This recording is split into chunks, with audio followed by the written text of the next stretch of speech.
means constantly developing new medications, sciences, and technologies. Unfortunately, as new inventions are discovered, built, and sold to the public, that leaves a gap of what they could do to people in the long term.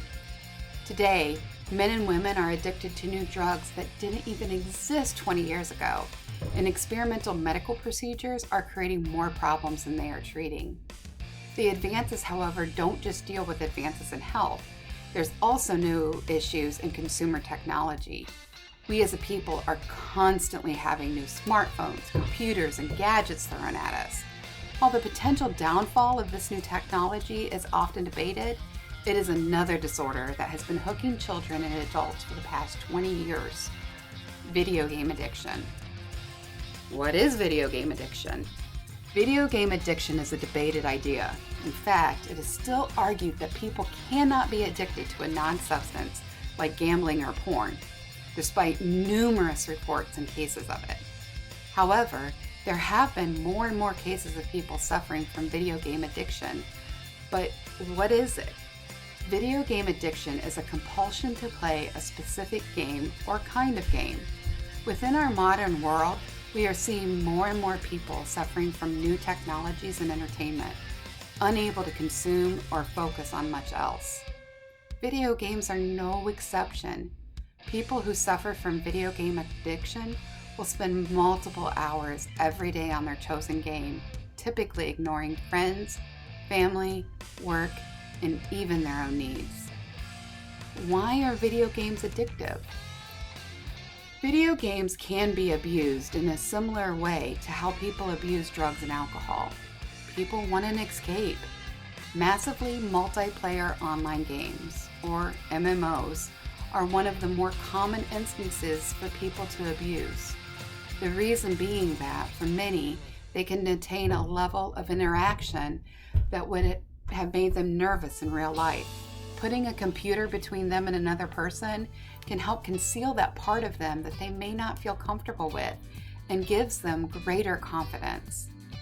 Role-playing games, RPGs, are more than the game mechanics. They're about allowing people who play them to role-play another life entirely.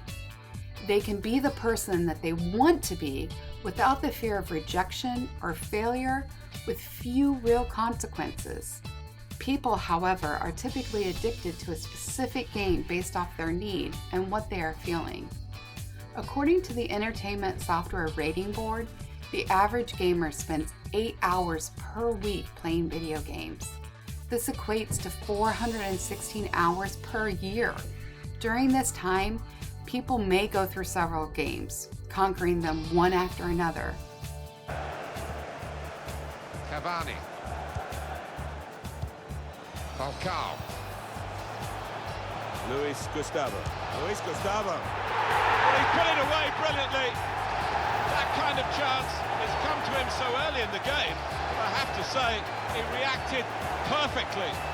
Really sharp right from the off. Or they spend months completely lost in a single game, an addictive game. You know you're addicted to a video game when you start playing it in the evening, and before you know it, it's 3 a.m. and you're wondering how the heck time flew by so fast. You'll continue to play it until the very last moment and think of rationalizations so that you can keep playing. You can easily get by on 4 hours of sleep because you'll catch up on sleep tomorrow night, right? That is, if you don't get sucked back into the digital wonderland again. We spend a great deal of time on these more addictive games.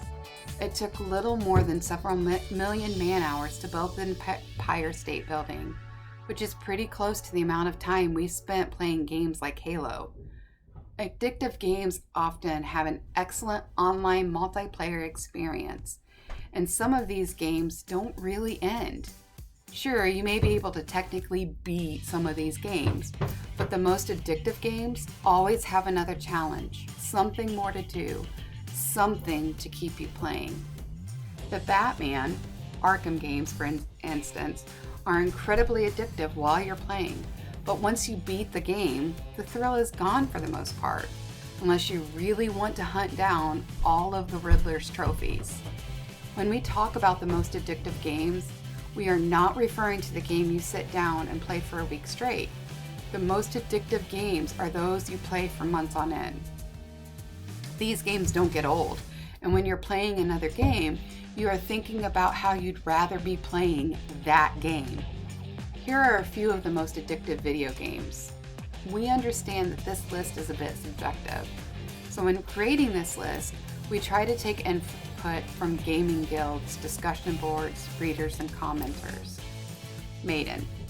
In 1988, the first Maiden football game was created for Apple II, and it was released on Commodore 64 and DOS in 1989.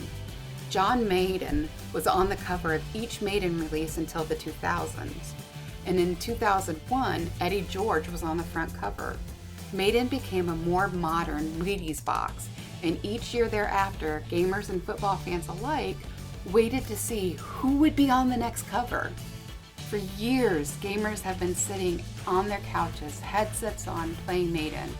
In a Bleacher report entitled 10 Signs You're Obsessed with Maiden, we found out that signs of Maiden obsession include taking sick days for the new Maiden release, waiting in line for more than an hour to buy the game, and having an imposed time limit on your gaming time by your significant other.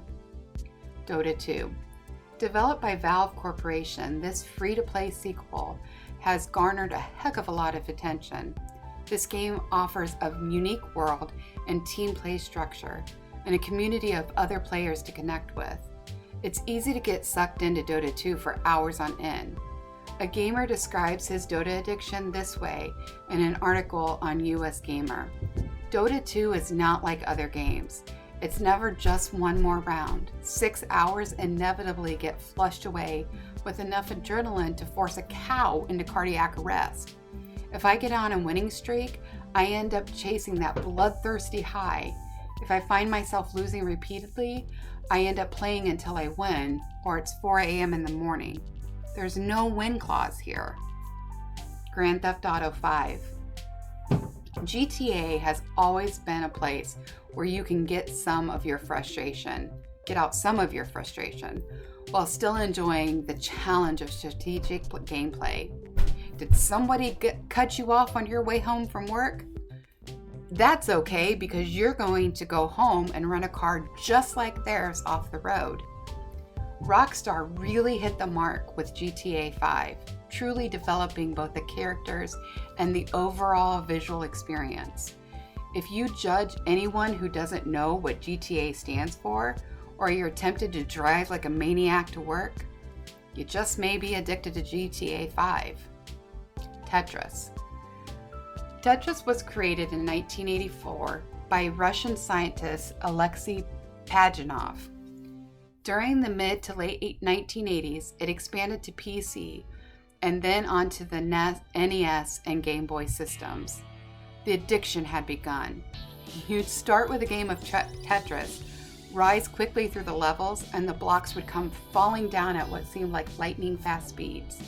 The game drew you in and kept you playing, mostly because you wanted to beat your high score. Candy Crush Saga. These days, Candy Crush Saga is the new puzzle game of choice for many portable game addicts. Developed by King, Candy Crush is free to play, but with pay for bonus and ask friends for help options. The game is all the more enticing. As of earlier this year, King was valued at over $7.5 billion, according to the New York Times. Thanks to the evolution of technology, we are now able to have all our entertainment with us all of the time. TV, news, and books are now easily accessible for us whenever we want. The unfortunate downside is that people now have access to video games wherever they are. Popular games like Candy Crush, Farmville, and even Fortnite are available to people 24/7. They don't need to interact or speak with people when they're out because they have their game. What makes these games even more dangerous to one's health, however, are microtransactions. One man reportedly spent $10,000 from 2015 to 2016 on microtransactions. Minecraft, or aka Minecraft, was developed by Mojang just a few short years ago. Since then, millions of adults and children alike have enjoyed building structures, fighting skeletons and zombies, and of course, mining for gold, diamonds, iron, and other minerals. Although this game may not be the most visually stunning, it has all the makings of an addictive game. There is always more to do inside the Minecraft world, and it is easy to lose track of time while playing. I just want to mine for a little longer until I find 6 more diamonds, or I just want to build 2 more stories on my house, you may say to yourself. EverQuest. Developed by Variant Interactive, EverQuest was first released about 15 years ago. During the early to mid 2000s, you may remember hearing all the reports of EverQuest addicts sitting at a computer for 20 to 30 hours at a time. This game, or among others, had a role in the identification of the video game addiction. According to the Video Game Addiction Help website, EverQuest was one of the first online RPGs to be widely recognized as addictive. Some fans jokingly refer to it as Neverwest or Evercrack, and many psychologists have condemned the highly addictive nature of its gameplay. While it's possible for people to enjoy EverQuest without developing an addiction, there is a significant risk amongst those who spend many hours playing. Although the monthly cost of the game is low and can even be free, addiction to EverQuest can destroy a person's work and family life by consuming enormous volumes of their time and cause them to neglect more important aspects of their everyday life, even up to such basic necessities as eating and bathing. The Sims. Maxis released the first Sims edition in 2000. IGN says it is in its history of The Sims that The Sims is an addictive practice and voyeurism, allowing players to control businesses, households, and most importantly, the people therein.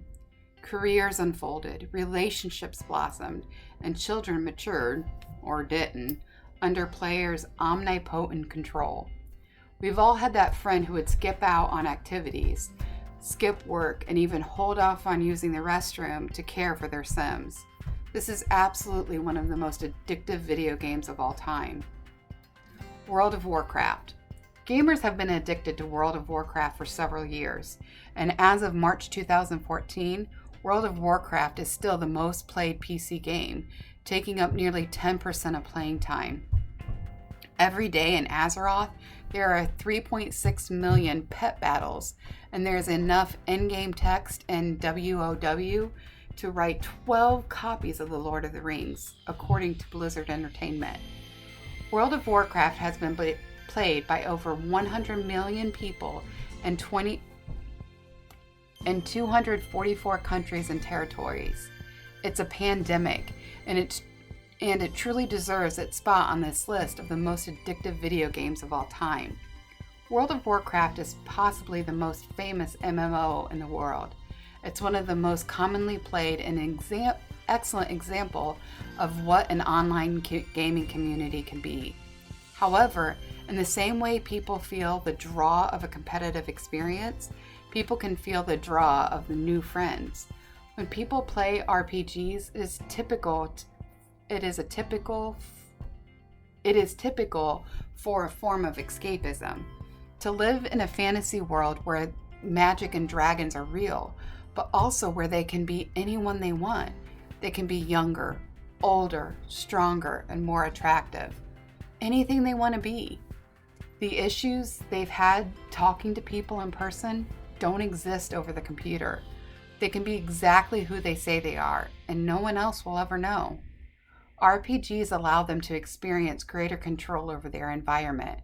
People who become addicted to games like World of Warcraft may do so due to a lot of stress in the real world that they cannot control. Living life through a game can make them feel powerful and keep their mind off their other problems. Call of Duty. Like World of Warcraft, Call of Duty has been experienced by over 100 million players in multiple countries. The man hours that have been put into Call of Duty are nothing short of astonishing. With 25 billion hours, 2.85 million years of total gameplay as of 2016, people have played Call of Duty for longer than the course of human existence. During that time, players have fired over 32.3 quadrillion shots, according to IGN. Much has been said about the violence of first-person shooters like Call of Duty and how they are making people violent.